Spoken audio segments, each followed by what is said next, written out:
Merci, Monsieur le Président. Monsieur le Président, Monsieur le chef de l'opposition, Mesdames et Messieurs les députés, distingués invités, c'est pour moi un immense plaisir de vous souhaiter la bienvenue à la 62e législature du Parlement jeunesse du Québec. Pour une 62e fois, des jeunes de partout au Québec se réunissent aujourd'hui pour discuter de politique publique dans un contexte non partisan, pour découvrir le fonctionnement de nos institutions démocratiques et pour développer leur art oratoire, leur ouverture d'esprit et leur sens critique. Dans le contexte politique actuel, c'est quelque chose qui vaut la peine d'être souligné, célébré même. Et c'est pourquoi je suis extrêmement fier d'être ici parmi vous. Le Parlement jeunesse est aussi pour moi une véritable source d'espoir, une sorte de cure annuelle. Vous en conviendrez, cette année aura été particulièrement forte en émotions et en rebondissements pour tous ceux d'entre nous qui ont un intérêt pour la chose publique. En effet, après 5 ans de gouvernement minoritaire, les Canadiens ont élu un gouvernement conservateur majoritaire au fédéral. La vague orange du NPD a déferlé sur le Québec, balayant au passage le Bloc québécois. De nouveaux scandales, dont je ne préfère pas faire la liste, entre autres pour une question de temps, ont fait surface. Une commission d'enquête publique a été mise sur pied au Québec afin d'enquêter sur la corruption dans le domaine de l'industrie de la construction. Un nouveau parti politique provincial, la coalition Avenir Québec, a été créé et s'est retrouvé au sommet des intentions de vote, sans nécessairement le faire dans cet ordre. À l'international, ça aura aussi été l'année du printemps arabe, de la mort de plusieurs dictateurs, sans nécessairement entraîner la chute de leur régime, de la crise économique qui se poursuit, et plus particulièrement de la crise de l'euro, et du mouvement international d'occupation en Occident. Vous admettrez que ça en fait beaucoup dans une seule année. Je vous avoue que certains de ces événements m'ont fait beaucoup réfléchir. En fait, ils m'ont affecté à un point tel qu'ils ont tout simplement ébranlé mes convictions démocratiques. Il faut comprendre que pour moi, la démocratie, c'est plus qu'un simple intérêt. Comme d'autres ont une passion pour la musique, pour le sport, moi, j'ai réellement une passion pour la démocratie. C'est le sujet de mes études, c'est l'objet de mon engagement, et suivre l'actualité politique occupe une bonne partie de mes temps libres. Mais par moments, cette année, je me suis mis à sombrer dans le désespoir et la frustration en pensant à l'état de la démocratie, ici et ailleurs dans le monde. C'était plus que du cynisme, c'était ce mélange amer de colère et de déception qui accompagne les rêves abandonnés. En cours d'année, j'ai trouvé une superbe citation qui m'a fait bien réfléchir et que j'aimerais partager avec vous. Il s'agit d'un extrait du discours de René Lévesque lors du congrès de fondation du Parti québécois. Je vous le lis. « Il y a des gens qui rêvent à des révolutions fantastiques en dehors de toute action normale. Des révolutions, hélas, qu'on prépare trop souvent dans les maquis confortables du salon. Ou encore, des gens qui n'ont pas encore accepté d'avoir l'énergie et l'humilité qu'il faut en même temps pour harnacher même les plus nobles impatiences à l'action systématique de persuasion vis-à-vis l'ensemble de nos concitoyens. » Je n'aime pas les métaphores guerrières, Monsieur le Président, mais je crois qu'il convient de dire que ce que René Lévesque décrivait, avec beaucoup de justesse selon moi, étaient deux catégories de ce que j'appellerais des ennemis de la démocratie. D'un côté, il y a les passifs. C'est dans cette catégorie qu'on retrouve entre autres les paresseux, les pleurnichards, les indifférents. Ce sont ceux qui insultent plutôt que de réfléchir, qui critiquent sans s'informer vraiment, qui se plaignent sans essayer de changer les choses. Des gens, autrement dit, qui ont le droit de vote par défaut et pour qui une élection semble souvent être un concours de popularité plutôt qu'un choix de société. De l'autre côté, il y a encore pire, les ennemis actifs de la démocratie. Oh, comme je les déteste, Monsieur le Président. C'est dans cette catégorie qu'on retrouve les terroristes, les fraudeurs, les manipulateurs. Ce sont ceux qui refusent de négocier, de convaincre leurs concitoyens afin de faire prévaloir leur vision ou leurs intérêts. Au contraire, ils préfèrent l'imposer, parfois ouvertement, avec violence, parfois de façon plus sournoise, par le mensonge et la fourberie. En d'autres termes, chacun à leur façon, ces personnes sont cyniques. Je peux les comprendre, mais je ne suis pas moi-même cynique. Parce qu'être cynique, ça implique d'avoir perdu espoir. C'est un sentiment d'impuissance qui vient avec l'absence de résultats. Être cynique, c'est abandonner parce qu'on a le sentiment que ça ne sert plus à rien d'essayer. Je suis peut-être très perfectionniste. J'admettrai que j'ai souvent une vision noire de la vie. Je suis difficilement impressionné, facilement déçu, mais je suis affligé d'une double malédiction. Je suis aussi animé d'un optimisme qui refuse de disparaître, aussi petite soit la possibilité que les choses s'améliorent. Et dans ce cas-ci, la lueur d'espoir qui m'habite, c'est le Parlement jeunesse. Le Parlement jeunesse est une véritable antidote au cynisme. On y développe l'ouverture d'esprit, pour être prêt à considérer une multitude d'idées, d'arguments et de points de vue, mais aussi la pensée critique pour analyser et distinguer les bonnes idées des mauvaises et ainsi faire des choix éclairés. On y développe l'art oratoire pour bien exprimer ses idées et convaincre les autres du bien fondé de ses positions, mais aussi, de façon complémentaire, l'écoute attentive et respectueuse qui promeut la bonne entente et permet d'être soi-même convaincu par les autres. On y développe un intérêt pour la chose publique et pour l'actualité, et on y acquiert aussi une compréhension de nos institutions qui nous offre un cadre d'analyse et des pistes d'action et de solutions. Si jamais on vous demande à quoi sert le PJQ, à quoi sert le Parlement jeunesse du Québec, comme ça m'arrive si souvent de me le faire demander, vous pourrez répondre « ça sert à former des bons citoyens ». Ça sert à former des démocrates dans le sens fondamental du terme, des partisans de la démocratie. Car heureusement, si la démocratie a ses ennemis, elle a aussi ses alliés. Tout ce que je viens de vous dire, je le crois sincèrement et du plus profond de moi-même. Je pourrais m'arrêter là, mais je pense que ce serait nous rendre un mauvais service. Parce que j'ai plus de choses à vous dire. C'était les fleurs et le pot.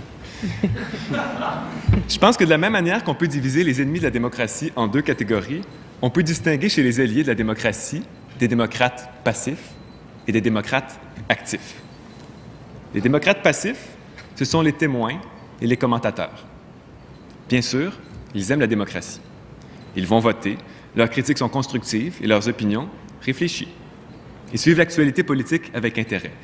Évidemment, ils sont parfois déçus de ce qu'ils y trouvent, mais ils comprennent que rien n'est parfait et que le progrès est lent. Ce sont des gens fort raisonnables.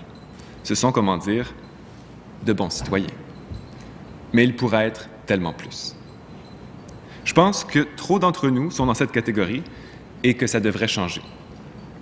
C'est pourquoi je vais maintenant violer un tabou informel mais très présent au Parlement jeunesse. Je veux vous parler, en fait, je veux vous convaincre de vous impliquer activement en politique. Pour vrai. Je veux vous convaincre de passer du clan des passifs au clan des actifs. Pire encore, je vais vous parler plus spécifiquement de s'impliquer dans un parti politique. Je pense qu'on devrait le faire. Je pense même qu'il est essentiel qu'on le fasse. Nous sommes nombreux ici à avoir un grand respect pour les hommes et les femmes qui ont fait le choix de s'engager en politique. Nous croyons que c'est une vocation noble et difficile qui demande énormément de sacrifices personnels, mais qui est essentielle à la vie démocratique.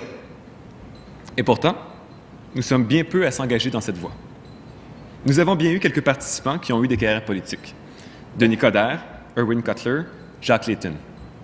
Jacques Layton, d'ailleurs, qui a été premier ministre du Parlement jeunesse en 1969 et qui a ouvert la porte pour la participation des femmes au Parlement jeunesse pour la première fois.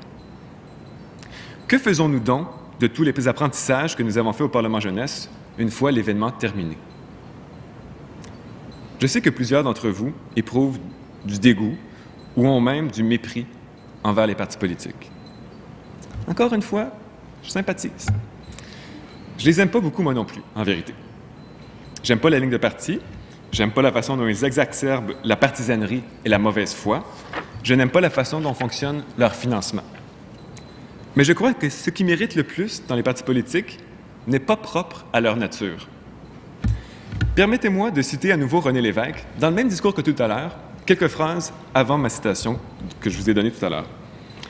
Des partis, ce sera encore longtemps nécessaire pour permettre à toutes les sociétés, la nôtre comme les autres, toutes les sociétés humaines qui sont imparfaites, de débattre et de décider des corrections et des progrès dont elles ont besoin.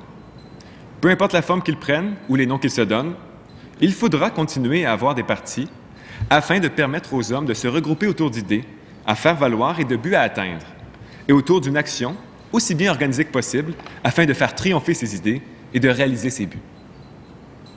Ce que je n'aime pas des partis politiques n'a rien à voir avec leur fonction, qui me semble noble et nécessaire. Faire de la politique, c'est noble et nécessaire. Cela tient plus à la structure des partis, à leur fonctionnement et, dans certains cas, au type de personnes qu'on y retrouve. Mais tout ça, ce sont des choses qui peuvent changer.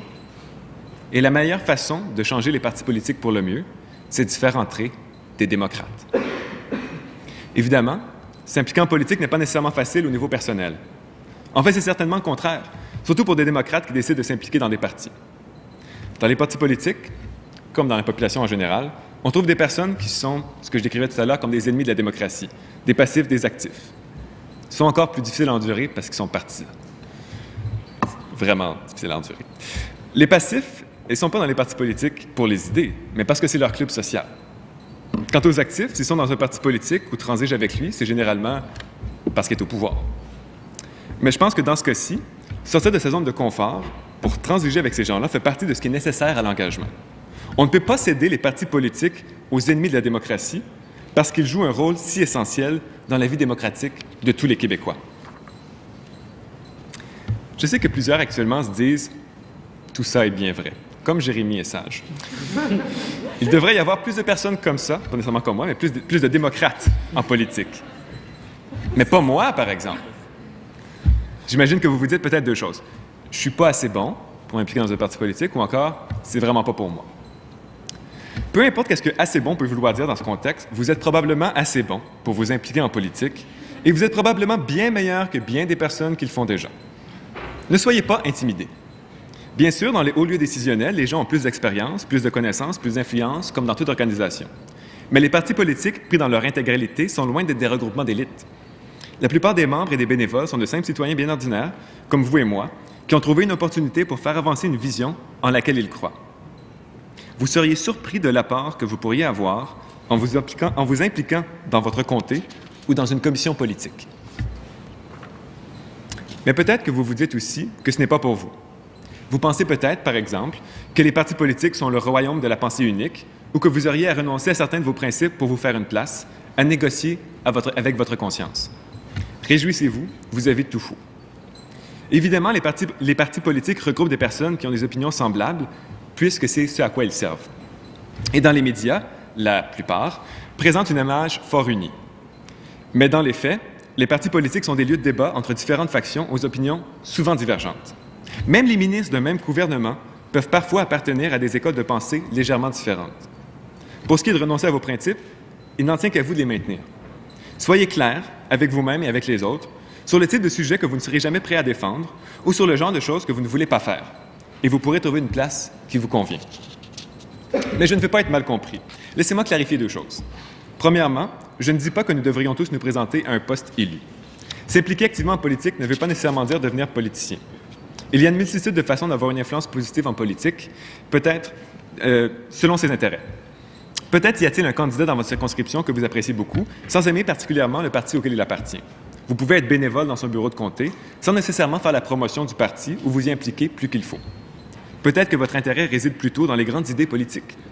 Alors, laissez votre carte de parti dans un tiroir et faites simplement un pèlerinage annuel dans le congrès du parti de votre choix pour vous exprimer sur ses orientations générales. Deuxièmement, je suis conscient que malgré tout ce que je viens de vous dire, la politique n'est réellement pas faite pour tout le monde. Il faut y aller selon ses propres moyens. Certains poursuivront des carrières fort nobles, qui n'ont rien à voir avec la politique et qui ne leur laisseront pas de temps pour s'impliquer activement. D'autres n'ont tout simplement pas suffisamment de patience, d'endurance ou d'entre-gens. C'est correct, c'est normal. Mais essayez tout de même de vous impliquer au maximum de vos capacités. Je sais que tout ce que je viens de vous dire est difficile à avaler, surtout pour des participants du Parlement jeunesse. Vous faites d'ailleurs probablement déjà beaucoup. Et c'est très bien de signer des pétitions, de manifester, de faire des dons, de s'impliquer dans sa communauté. Continuez à le faire. Mais il y a plus que ça. Ne mettez pas une croix sur l'engagement politique. Après tout, la démocratie, ce n'est pas une structure. C'est une action. C'est une façon de prendre des décisions en groupe dans laquelle on donne un poids égal à l'opinion ou au bien-être de chacun. Ça s'applique autant à une société entière qu'à une organisation ou même à un couple. Je serai le premier à vous dire que la démocratie, ce n'est pas seulement une forme de système politique, mais c'est aussi une forme de système politique. Et bien sûr, le Parlement jeunesse forme de bons citoyens, pas des politiciens. Mais je crois sincèrement que ce sont les bons citoyens qui font les meilleurs politiciens. Justement, le Parlement jeunesse forme de très bons citoyens, parfois même de grands démocrates. Il vous donne les outils pour que vous puissiez ensuite avoir une influence positive dans le monde et dans votre entourage, au Québec, au Canada et à l'international. Alors, n'ayez pas peur. Osez bon sang. Faites de la politique. La démocratie a besoin de vous. Merci.